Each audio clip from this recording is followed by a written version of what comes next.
皆さんご機嫌いかがでしょうか。本チャンネルでは数式モデリング技術の重要性と有用性を啓蒙する動画を配信しています。数値計算において配列は計算値を規則正しく格納したり、一旦格納したデータを読み込んで再処理を施したりする際に不可欠です。配列の使用にはメモリー内への記憶領域の確保が必要です。ルンゲクッタ法の計算プログラムについて説明した前の動画で MATUTILH という名のヘッダーファイルを使いました。これは配列データの記憶領域確保や解放を効率よく行うためのプログラムです。今回はこのヘッダーファイルの使い方について説明します。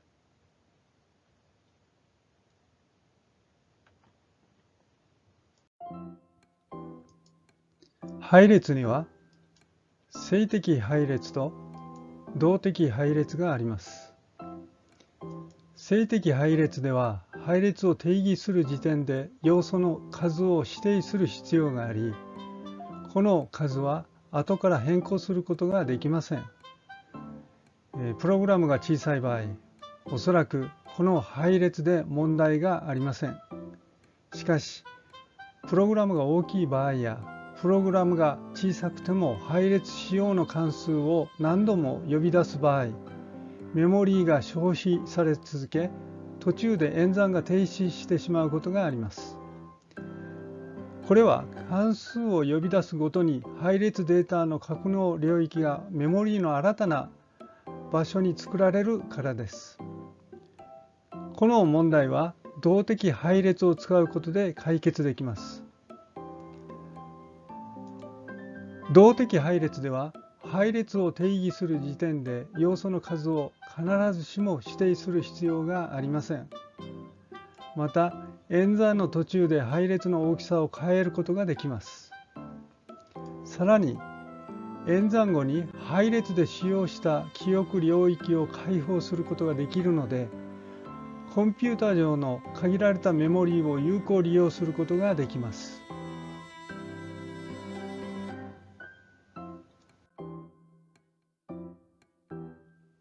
MATUTILH の使用では、整数型と倍精度実数型の配列を定義することができます。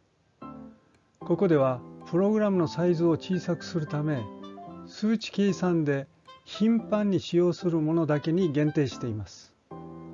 私は数式モデルとして導いた微分方程式などを計算する際に、本ヘッダーファイルを数十年にわたり使っています。しかし、これまで不便さを感じたことがありません。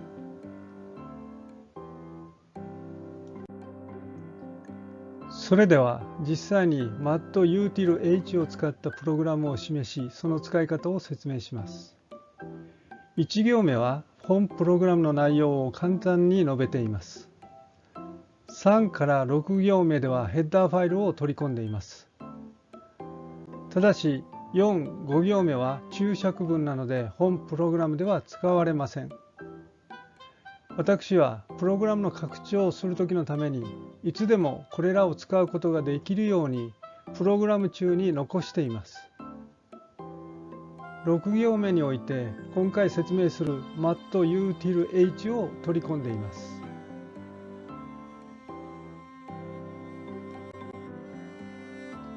8行目からメイン関数が始まります。10から12行目では本関数内で使用する変数を定義しています。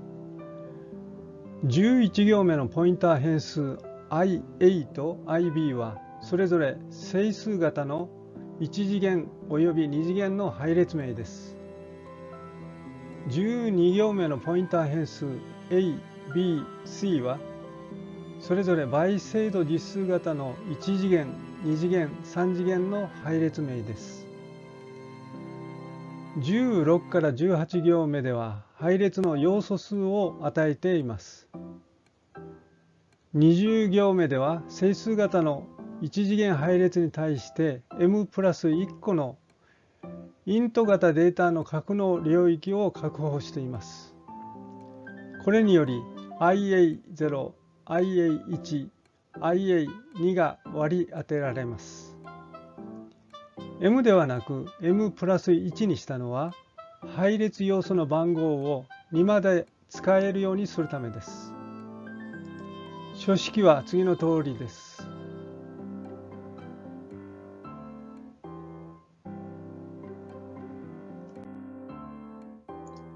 21行目は整数型の二次元配列の設定です。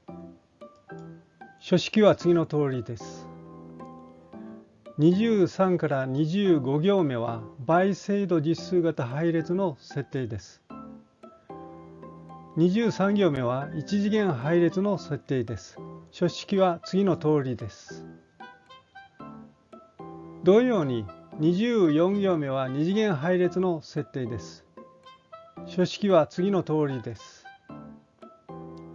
さらに25行目は3次元配列の設定です。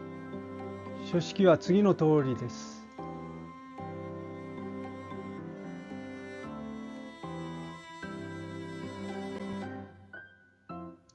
以上の設定により配列の使用が可能となります。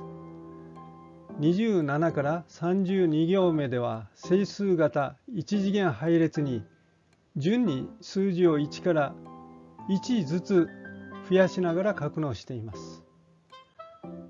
34行目ではこれらを出力しています。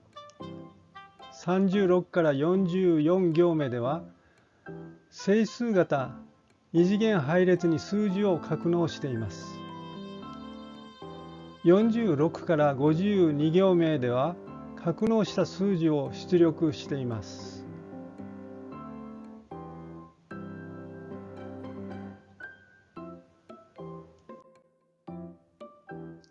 54から59行目では倍精度実数型の一次元配列に数字を格納しています。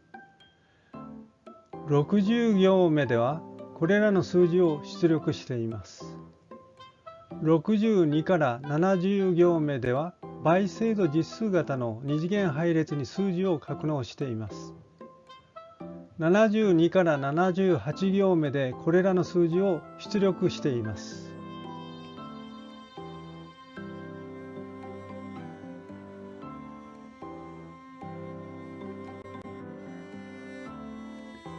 80から89行目では倍精度実数型の3次元配列に数字を格納しています。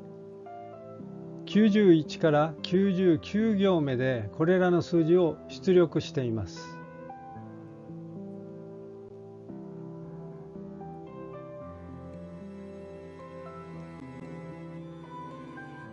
101行目では整数型一次元配列 IA の格納領域を開放しています。書式は次の通りです。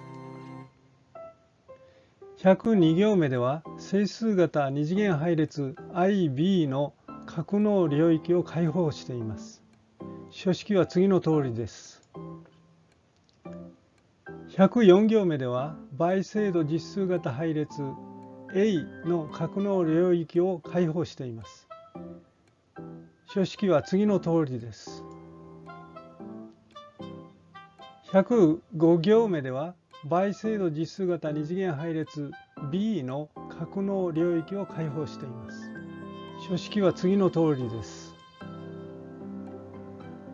106行目では倍精度実数型三次元配列 C の格納領域を開放しています。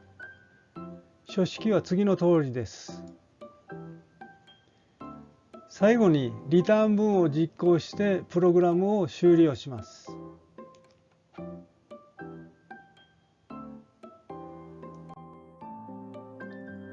実行結果を示します。整数型の1次元、2次元配列、倍精度実数型の1次元、2次元、3次元配列データが順に出力されています。このようにヘッダーファイル MATUTIL-H を使用することで動的配列の格納領域の確保と開放を簡単に行うことができます。このヘッダーファイルの入手を希望する方は、本動画のチャンネルに記載されたアドレスへメールでお知らせください。その際、今後どのような内容の動画を希望するかを書いてください。今後の動画作成の参考にします。